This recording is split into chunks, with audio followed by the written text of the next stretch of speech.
Assalamualaikum Bre, selamat datang kembali di Guru Gembel Channel. Sampai sejauh ini kita mengetahui bahwa saya bukan siapa-siapa di pemerintahan dan saya tentu saja tidak memiliki otoritas atau kebijakan tertentu dalam mengatur dan mengontrol apa yang diinginkan pemerintah. Tetapi sejak awal saya ingin mengatakan saya adalah pengkritik utama makan bergizi gratis. Saya sudah mengatakan berulang-ulang bahwa makan bergizi gratis itu adalah sebuah program yang tidak efisien, yang tidak efektif, yang tidak baik kalau diberlakukan di Indonesia.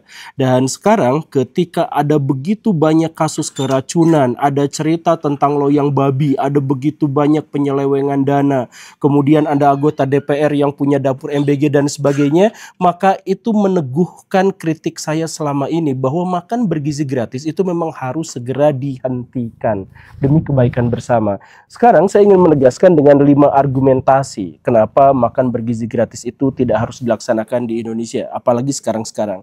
Pertama, makan bergizi gratis itu merusak anggaran negara. Bayangkan Baraya bahwa makan bergizi gratis itu anggarannya mencapai 71 triliun rupiah. Ketika makan bergizi gratis ini dijalankan, artinya ada anggaran-anggaran yang lain yang diprosotin, yang diambil untuk makan bergizi gratis ini.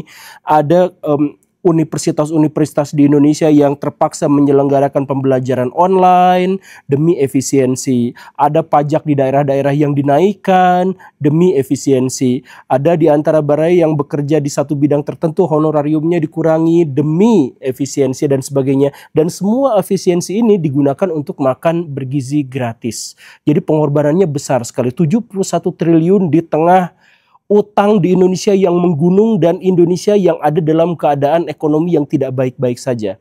Dan kalau misalkan Baraya menghitung dari 71 triliun rupiah itu alokasinya berapa? 91% diserahkan kepada orang-orang yang mampu. Jadi kalau misalkan ada BLT untuk fakir miskin gitu kan, ada subsidi BPJS dan sebagainya itu untuk orang yang kurang berkemampuan dan sebagainya. Nah, makan bergizi gratis itu untuk seluruh rakyat Indonesia. Dan klaim dari pemerintah sendiri yang menyebut bahwa kemiskinan di Indonesia itu tidak sampai 9%, tapi makan bergizi gratis diserahkan kepada seluruhnya, artinya yang membuat anggaran Indonesia kesedot ke sana ke sini demi satu program ini, programnya itu artinya untuk memberi makan kepada 91% orang mampu di Indonesia. Kan gak etis gitu, dan secara kalkulatif ini benar-benar merusak. Masa kita pajaknya diporotin, anggaran begini dan begitu diefisiensikan dan sebagainya hanya untuk memberi makan 91% orang Indonesia yang berkemampuan. Coba hitung, di Indonesia itu, Indonesia sampai sekarang itu kan penghasil sampah makanan terbesar di dunia. Sekarang ditambah ini lebih banyak lagi gitu. Nah, ini tolonglah Pak Prabowo pikirkan, jangan hanya berpikir soal politik. Pak Prabowo tuh saya yakin sekarang beliau sudah punya kekuatan yang besar, beliau sudah punya bargaining yang besar di pemerintahan, beliau sekarang sudah bisa berhadapan dengan begitu banyak mafia. Jadi kebijakan-kebijakan populis semacam ini sudah tidak lagi dibutuhkan oleh Pak Prabowo. Jadi mohon tinjau ulang, ini benar-benar merusak ekonomi Indonesia. Nah, itu yang pertama. Coba bayangkan, pikirkan sekali lagi ya. Ini premis saya, ini argumentasi saya. Bagaimana ceritanya kita menghabiskan anggaran yang begitu besar hanya untuk memberi makan 91% orang yang sudah bisa mencari makan sendiri. Kemudian yang kedua, makan bergizi gratis itu kan sebuah program yang sangat besar dan sangat masif. Bayangkan Baraya, Indonesia itu 280 juta penduduknya. Dan kemudian wilayahnya itu sekitar 7 juta kilometer persegi darat dan lautannya ditambah ZEE-nya. Artinya apa? Artinya sangat besar, dan makan bergizi gratis itu dilakukan terhadap seluruh rakyat Indonesia di bentangan wilayah yang seluas itu. Nah, karena itu maka birokrasinya harus dibuat dulu, bentuk pengawasannya dibuat dulu, SOP-nya dibuat dulu, sistem birokrasi, jalur suplai makanan dan sebagainya itu harus dibuat dulu, dimatangkan dulu, dimapankan dulu. Pengawasannya, kemudian aturannya dan lain sebagainya itu harus dimapankan. Bagaimana ceritanya kurang dari 1 tahun semua itu langsung harus dipaksakan? Ini akhirnya apa? Kacau Baraya, hancur berantakan. Di Indonesia itu sekarang coba bayangkan ada berapa ribu anak di Indonesia yang keracunan. Dan ketika ada yang keracunan, ramai-ramai semuanya langsung lempar tanggung jawab. Kata sekolah, kami tidak bertanggung jawab kalau ada yang keracunan. Kata SPPG, kami tidak bertanggung jawab kalau ada yang keracunan. Jangan tuntut kami dan lain sebagainya. Gak ada satupun yang mau tanggung jawab. Itu korban udah jatuh ribuan. Kalau misalkan sampai ada yang meninggal di situ, itu pemerintah harus dituntut atas dasar pembunuhan. Ya karena apa? Karena mereka yang seharusnya menyelenggarakan dan mereka tahu betapa masifnya ini dan mereka tahu betapa besarnya wilayah Indonesia, tapi mereka tidak mempersiapkan semuanya dari awal. Contoh yang kecil aja, kenapa misalkan sekarang tuh ada keracunan, ada masalah babi dan sebagainya. Hal sederhananya beginilah Baraya. Untuk bisa menyelenggarakan makan bergizi gratis di seluruh wilayah Indonesia, minimal banget, seminimal-minimalnya, kita membutuhkan 30.000 ahli gizi. Minimal banget. Berapa ahli gizi yang ada di Indonesia sekarang? 35.000 orang. Yang dibutuhkan oleh makan bergizi gratis 30.000 orang. Artinya kalau misalkan makan bergizi gratis ini benar-benar dilaksanakan seminimal-minimalnya sesuai dengan SOP, sesuai dengan standar, hanya akan ada 5.000 ahli gizi di Indonesia yang melayani masyarakat. Karena sisanya untuk makan bergizi gratis. Begitu kan? Dan yang 30.000 ahli gizi atau pakar gizi itu harus disebarkan dari Sabang sampai Merauke. Faktanya adalah 35.000 pakar gizi yang ada di Indonesia sebagian besar numpuknya di Pulau Jawa. Nah, dari hal kecil ini akibatnya apa? Akibatnya di daerah-daerah itu sebenarnya tidak ada pakar gizi yang bisa diandalkan. Jadi kalau nanti di sana ada keracunan, terus ada kejadian-kejadian lucu di mana daging hiu jadi makanan, ada burger jadi makanan, kemudian yang ham palsu itu juga jadi makanan dan sebagainya. Itu gara-gara apa? Ya gara-gara memang tidak ada pakar gizi di situ yang dilibatkan. Nah, karena semuanya kacau, semuanya acak-acakan. Karena apa? Karena program sebesar ini, semasif ini dilakukannya dengan impulsif dalam tanda kutip gitu ya. Makanya sekali lagi saya tawarkan kepada Pak Prabowo, Pak, tinjau lagi lah. Saya yakin Pak Prabowo itu cerdas. Saya yakin cerdas luar biasa.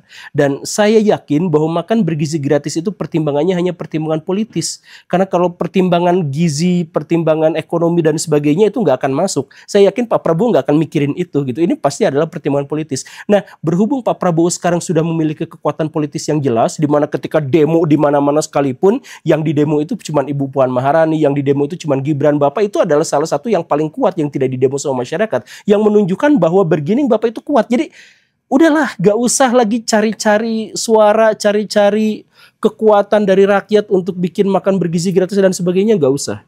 Jadi itu adalah argumentasi yang kedua saya. Yang pertama itu menyedot anggaran yang gila-gilaan dari seluruh rakyat Indonesia, tapi hanya diberikan 91% kepada orang yang mampu. Dan kemudian argumentasi yang kedua adalah bahwa kita semuanya belum siap untuk melaksanakan acara semasif ini gitu. Dan makanya harus dihentikan dulu. Itu yang kedua. Kemudian yang ketiga, makan bergizi gratis itu gak akan cukup 10.000 Pak. saya ngobrol dengan beberapa dokter gizi dalam hal ini. 10.000 itu mungkin kemungkinannya tipis, mungkin cukup untuk menyediakan makanan bergizi. Tapi persyaratannya banyak. Persyaratannya diantaranya adalah bahwa si pengelolanya itu harus perorangan. Gak mungkin dalam skala yang sangat besar. Karena kalau skala yang sangat besar itu membutuhkan banyak orang. Kalau membutuhkan banyak orang berarti orang-orang itu harus digaji. Dan penyelenggaranya itu harus dapat untung.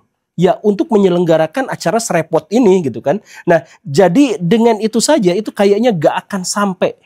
Sederhananya ginilah, Baraya silakan datang ke warteg gitu ya. Minta menu 10.000.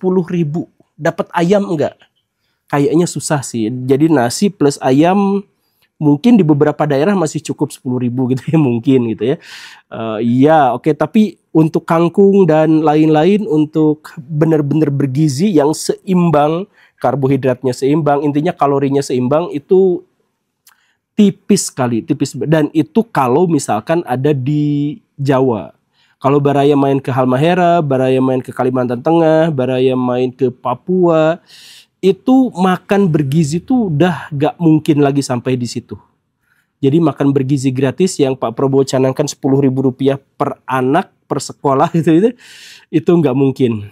Silahkan tanyakan kepada pakar gizi dan lain sebagainya. Kita bisa sih sebenarnya menyelenggarakan makan bergizi gratis itu kalau misalkan ya makanannya tuh lokal. Jadi orang Papua makan sagu. Kemudian orang Ambon ada pisangnya di situ misalkan ya. Kemudian orang Sunda kasih singkong yang banyak gitu. Nah, kalau misalnya seperti itu ya cukup lah, memadai. Karena makanannya ada di tempat masing-masing. Tetapi karena ini menggunakan sistem yang sangat masif, maka nggak mungkin terlaksana. Jadi Pak Prabowo ya, saya mohon maaf ya. Anggaran makan untuk DPR itu seingat saya sekali makan tuh Rp117.000. Nah kalau mau bergizi gratis tuh segitu Pak. Jangan 10.000 Pak, kasihan Pak, 10.000 itu nggak cukup. Atau kita balik aja lah, anggaran makan untuk DPR itu Rp10.000. Nah untuk makan bergizi gratis Rp117.000 kalau mau. Itu argumentasi saya yang ketiga. Kemudian argumentasi yang keempat adalah membebani anggaran dan penyelenggara pendidikan di Indonesia. Sekarang gini aja dulu Pak, kan saya tuh berkali-kali, saya tuh menghormati Pak Prabowo, saya tuh suka dengan beberapa kebijakan beliau, suka dengan beberapa gebrakan-gebrakan beliau, apalagi dalam kancah internasional begitu berwibawanya presiden kita itu. Ya, tapi salah satu hal yang selalu saya jadikan sebagai kritik terhadap Pak Prabowo itu adalah Pak Prabowo itu jarang mau turun ke lapangan. Satu-satunya tempat di mana kita melihat Pak Prabowo turun ke lapangan itu adalah ketika ada driver ojol yang meninggal dunia dilindas sama Pak polisi. Sekali itu aja Pak Prabowo tuh turun ke lapangan. Sisanya nggak pernah. Nah, dalam hal ini coba Pak Prabowo datang ke sekolah-sekolah, tanyakan kepada guru yang di sekolahnya itu menyelenggarakan makan bergizi gratis. Capek, udah bekerja di kelasnya numpuk, administrasinya banyak, berbagai laporan harus ditulis, mereka harus fokus untuk meningkatkan kompetensi mereka dalam mengajar, ditambah beban tanggung jawab makan bergizi gratis. Itu banyak guru-guru yang sampai gak bisa datang ke kelas ngajar tuh ada banyak Pak. Banyak kepala sekolah yang harus bolak-balik ke sana ke sini, ungkag-ingkig, menyiapkan makanan, piringnya, apanya segala rupa tuh ada yang sampai seperti itu. Dan mereka tuh sampai kebingungan luar biasa. Karena mereka tidak boleh menyiapkan makanannya misalkan, tetapi mereka kadang-kadang harus tanda tangan mereka yang bertanggung jawab terhadap kualitas makanannya. Nanti keracunan mereka gak boleh lapor kemana-mana. Mereka harus menyembunyikannya di situ dan lain sebagainya. Jadi si guru itu dikacangin sama siswa-siswanya sekarang tuh. Coba datang ke sekolah-sekolah, dikasih makan bergizi gratis itu si anak-anaknya juga pasti ngeresponnya juga gitu dan lain-lain lah. Nah si gurunya capek Pak, luar biasa. Dan selain capek luar biasa itu, coba ini ada berita yang update dari Pak Menteri Keuangan. 2026 anggaran untuk makan bergizi gratis itu mencapai 335 triliun rupiah. Wow, 71 triliun rupiah aja kita udah kegencet habis-habisan. Ini 2026 335 triliun rupiah dan 70%-nya berasal dari anggaran pendidikan. Pak, anggaran pendidikan jangan dipotong, Pak. Ya kita sekarang anggaran pendidikan yang segini aja kita kesulitan luar biasa. Masih banyak guru-guru honorer yang dibayarnya 200.000, 300.000, Pak. Saya ngalamin sendiri yang seperti itu tuh. Nah, sekarang anggaran pendidikannya harus dipotong 70% untuk makan bergizi gratis. Nanti bagaimana nasib guru-guru kita, sistem pembelajaran kita, bagaimana sekolah-sekolah bisa menghidupi diri, bagaimana nanti anak-anak bisa bangga dengan sekolahnya. Anggarannya minim sekali, Pak. Dipotong sampai sekian persen untuk makan bergizi gratis yang tembus 335 triliun rupiah. Itu ya kasihan, ini pendidikan dalam hal ini benar-benar dikorbankan hanya demi politik, kebijakan politik yang populis. Tolonglah Pak, ini sekali lagi mohon ditinjau ulang.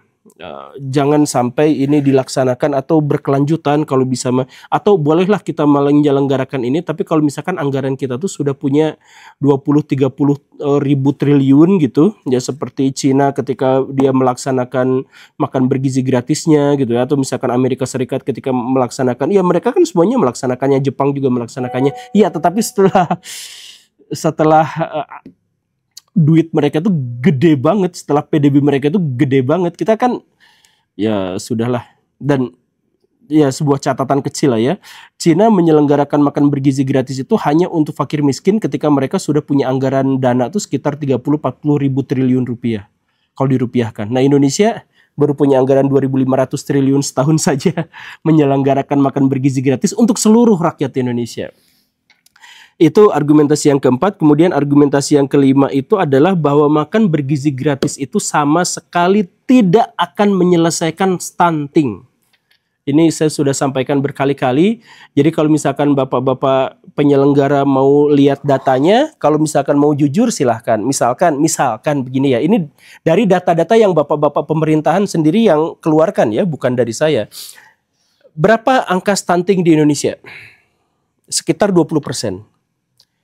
Berapa fakir miskin di Indonesia? Sekitar 9%. Ini data dari Bapak ya, bukan dari saya. Stunting 19%, miskin 9%. Artinya apa?